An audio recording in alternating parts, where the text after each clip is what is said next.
Now let's dive deep into this big LGBTQ plus story for today. I'm Faye Watt, and let's queer up business.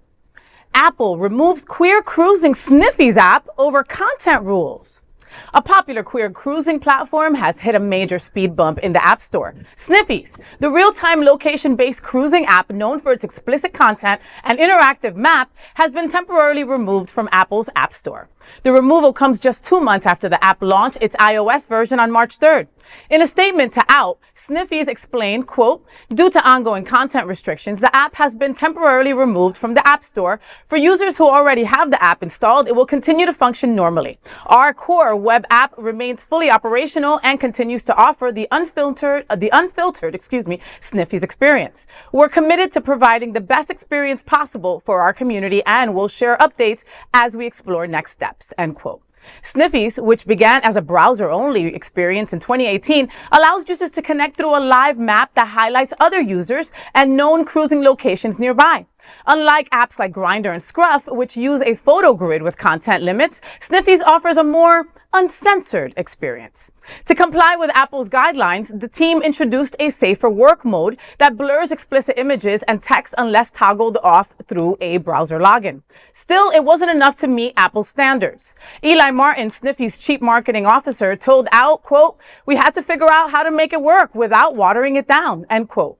Martin also emphasized the importance for visibility. For now, users who already have the app can continue using it. For everyone else, the website's still open and still unfiltered. You know, Sniffies has had a couple hiccups, through its time, which unfortunately they still have not met the standards that Apple wants, right? My friend was extorted on there a couple of weeks ago, right? So the map, the map and all that is not really down. It's not really down pat. It's not working where people can still go in and use their own methods to say that they're in the same vicinity as you, but they're not, right? So one of the many, but I mean, you boys have so many other apps to use, okay? If you don't want to use Sniffies, you still have Grindr, Scruff, Surge, OkCupid, Growler, Hornet, Blued, Wapple, Adam for Adam, Hetero, which is one of my favorite, his Head-aro, right? Tammy and Patty and Daddy Hunt, which are always really easy to find the daddy of your dreams. So if Sniffies is not working for you, or you don't want to use it on the webpage, use one of your other backup apps for now, boys. You'll be okay.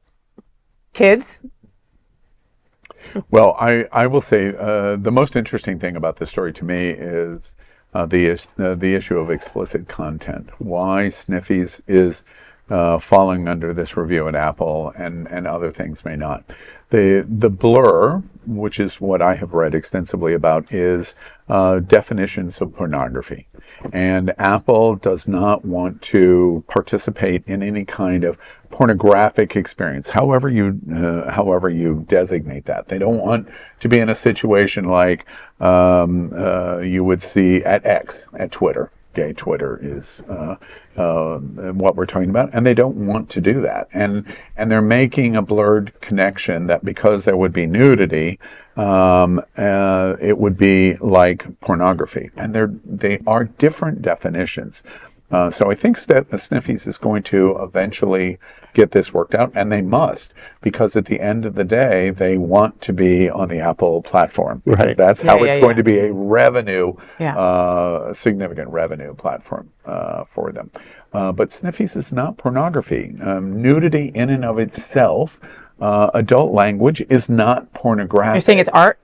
Well, I wouldn't go that far, but at the end of the day, it's not intended. The interaction of one consenting adult with another consenting adult in communication, even in nude images or pictures or whatever might go on, is, in my view, not pornographic. It's not prepared for consumption in the way that Falcon Films or Men.com prepare content. So they're kind of blurring lines that I don't think that they want to blur. And I'm not a customer, so I really don't have a dog in this fight. But I do know that prudery is actually a weapon of oppression.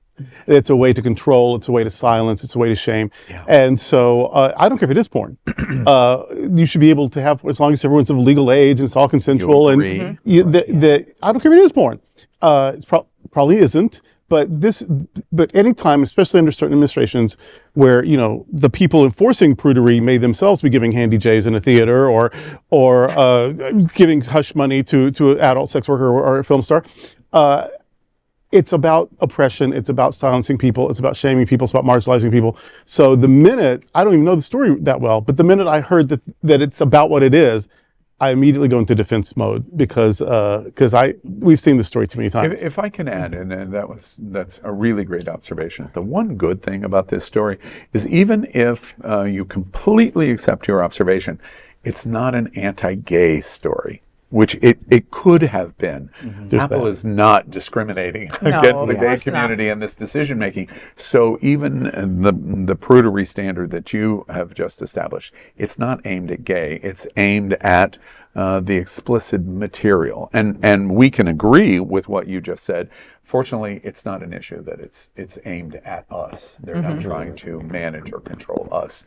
They're trying to manage and control the overall image. So whether it was women involved or trans involved or men involved, I think Apple would come to the same conclusion. That might be prudery, but yeah. Cal? Well, as a geriatric millennial, and it kills me to say that, it's not one of the apps that I use. I have friends that have the apps. I'm familiar with it, but I haven't been familiar with how it works. But like Faye says, we have 1,000,001 apps, so there's, no shortage of apps. And it's I didn't even know they had like a desktop, like online version of it. Like it reminds me. Because you're a millennial. Yeah. It reminds me of like Adam for Adam back in the day, before we had apps and we had to log on. Just proved geriatric. Yeah, see, I told you, I wasn't lying. I remember personal ads in a paper. Yeah. But the back of Hotspots. That's the thing. Is that how Hotspots Was originated? it Craigslist? Boys and men looking for men? What was that? That's Craigslist. It's just very interesting, and I agree with, with Al said. I don't think it's something that's against, the gay community. I think it's just their community standards. They have standards and practices that you want to follow. If the app wants to exist, on the Apple platform, then they kind of have to make changes and regulations to that. Just be a little bit dirty, but not water it down, right? Yeah. All right, we'll see. That is the big LGBTQ story for today. There is no other queer nonprofit media platform like this in the entire world. Support our LGBTQ stories by subscribing and sharing Queer News Tonight.